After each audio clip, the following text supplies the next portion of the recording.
Bapak Ibu yang dikasihi Tuhan serta saudara-saudari, saat ini saya mau share tentang bagaimana kita harus mencintai sebuah didikan. Didikan itu nggak ada yang pernah enak, Bapak Ibu. Didikan itu menyakitkan, iya, makanya seringkali terjadi kita menolak setiap didikan. Hari ini, saat ini saya mau bagi di satu firman Tuhan di Amsal 15 ayat 32. Firman-Nya berkata, "Siapa mengabaikan didikan, membuang dirinya sendiri, tetapi siapa mendengarkan teguran, memperoleh akal budi."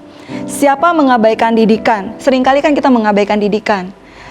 Waktu kita mengabaikan didikan, seringkali ya kita nggak akan jadi apa-apa. Kita akan senang berada di zona nyaman dan kita menghindari setiap didikan, setiap waktu pemimpin kita, orang tua, guru-guru mendidik kita. Dan siapa mendengarkan teguran, buat siapapun memang waktu kita menerima teguran, setiap koreksi itu nggak ada yang pernah enak. Itu ibaratnya seperti hati kita yang di dalam ini dibongkar. Dan itu butuh keputusan bagi setiap kita masing-masing untuk kita menerima hati kita untuk dibongkar, menerima siap teguran.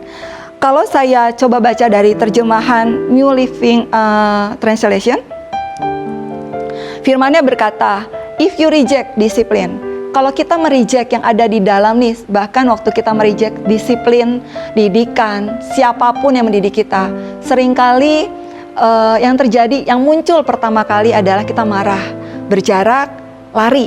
Nah, berjarak itu sangat mudah buat setiap kita, karena kita nggak suka dididik. Itu yang paling sering dihindari oleh siapapun. Nah, lalu di ayat yang berikutnya, "You only harm yourself." Dan waktu engkau mereject setiap disiplin, setiap didikan, itu membuat engkau melukai dirimu sendiri. Kenapa melukai diri sendiri? Itu tadi, berjarak, mundur, teratur, menghindar, lari. Nah, itu yang sering terjadi dalam kehidupan kita.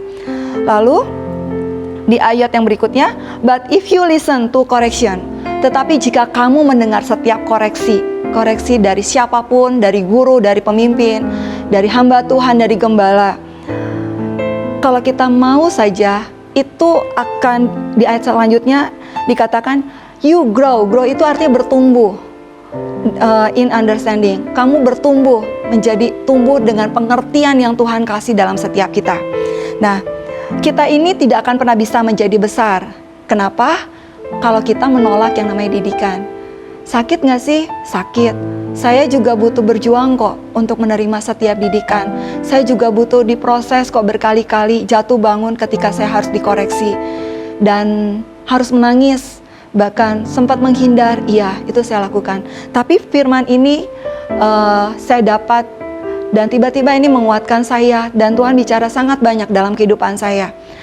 Tuhan mengisi setiap kali ketika suara-suara asing masuk dalam telinga saya, dalam pikiran. Dan seringkali kan muncul dalam kehidupan Bapak Ibu semua.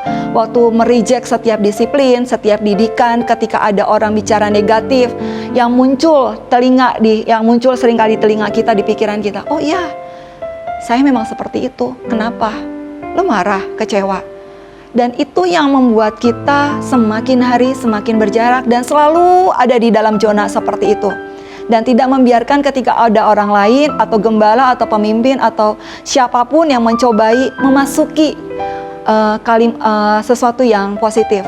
Berapa minggu yang lalu saya lihat sebuah video. Di video ini ada sebuah gambar manusia, kepala manusia. Dan Tuhan ciptakan kita dengan sempurna. Tidak ada yang kurang, tidak ada yang... Pokoknya semuanya sempurna Tuhan ciptakan. Lengkap. Nah, waktu Tuhan ciptakan sempurna, kita semakin hari semakin dewasa, tiba-tiba nih ada tembok-tembok dibangun di sekeliling kita. Tembok-temboknya itu apa? Itu menutupi setiap kebenaran yang masuk dalam diri kita. Makin ditutup, makin tidak ada satu suara kebenaran pun yang bisa masuk di telinga kita, bahkan di pikiran kita. Bahkan malaikat pun, bahkan pemimpin siapapun, bahkan Tuhan sendiri. Waktu engkau menguasai kepala kita, waktu kita dikuasai kepala kita dengan suara-suara negatif, Tuhan tidak akan bisa bicara. Kebenaran itu tidak akan bisa masuk dalam kehidupan kita. Nah, yang berikutnya adalah ketika didikan itu datang, kan seringkali kan kita nutupin tadi waktu saya ceritakan yang video tadi. Makin ditutup, makin tidak ada suara Tuhan yang bisa masuk. makin dididik, makin kita menghindar, makin kita marah dengan semua keadaan, bahkan marah dengan pemimpin, bahkan marah dengan orang-orang di sekeliling kita.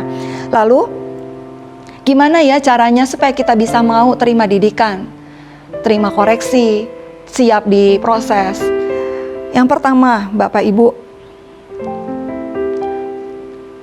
belajarlah baca firman setiap hari.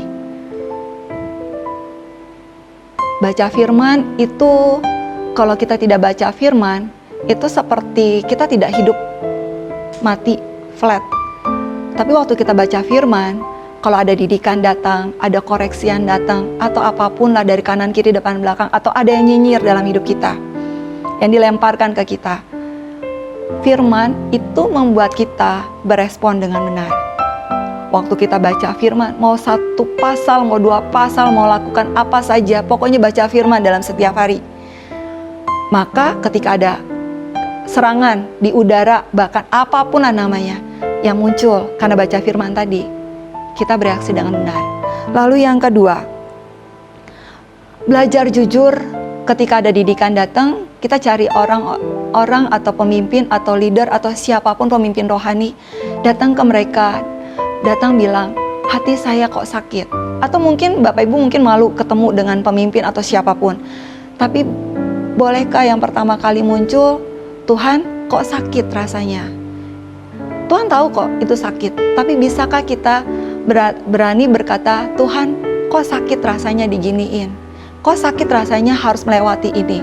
Tapi waktu kita belajar berani jujur di hadapan Tuhan, Tuhan yang akan berikan kekuatan dengan caranya. Kelihatan nggak? Mungkin nggak kelihatan. Saya kasih contoh seperti ini ya. Waktu kita tidak terima didikan, waktu kita marah, di dalam ini kan kita punya hati ya. Hati ini tuh tidak bisa melakukan sesuatu. Misal gini, kita mau mukul benda, mau memukul sesuatu lah.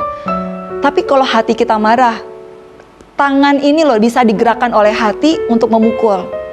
Bahkan dengan hati, kalau kita tidak pernah beresi, di hati ini bisa menggerakkan sesuatu untuk kita bisa membunuh orang. Bahkan di hati ini yang tadinya tidak mengerti yang namanya berbohong, tapi dia bisa menggerakkan di dalam untuk berbohong. Hati tidak kelihatan. Tapi mari Bapak Ibu, yang penting carilah Tuhan, belajar kejar firman. Lalu yang ketiga, kita ini kan diciptakan Tuhan sempurna. Waktu didikan datang, waktu proses datang. Yang ketiga ini bilang kita harus bisa gini. Saya lakukan ini kalau setiap kali ada datang, saya akan lari ke kamar mandi, atau bahkan buat orang-orang yang kenal dengan saya, mereka akan lihat saya kok. Saya ini akan refleks, Rosinta, kamu diciptakan Tuhan sempurna. Ros, itu baik buat jiwamu. Itu bisa Bapak Ibu lakukan setiap hari ketika Bapak Ibu dapat didikan. Apapun bisa memperkatakan, waktu didikan datang, itu baik buat jiwa. Itu kuat buat jiwamu. Kamu harus menang dengan semua yang sudah diberikan. Dan tidak menjadi kalah, tapi harus menang. Masa gugur di tengah jalan? Yang sudah kita bayar bertahun-tahun, tapi karena satu dan lain hal kita membuat kita mundur. Enggak. Tapi belajar terus cintai setiap didikan dengan proses baca firman. Terus yang kedua, belajar berjujur di hadapan Tuhan. Lalu yang ketiga, memperkatakan supaya jiwamu bangkit. Saya tutup dengan satu seperti ini. Ini ada air ya Bapak Ibu ya. Ada air dalam sebuah gelas. Saya dapat quotes ini kurang lebih seminggu yang lalu. Ini memberkati saya sangat. Ini ada garam. Kalau kita taruh dalam genggaman, ini kan kalau genggaman saya kecil ya. Kalau saya taruh ini dalam sebuah gelas,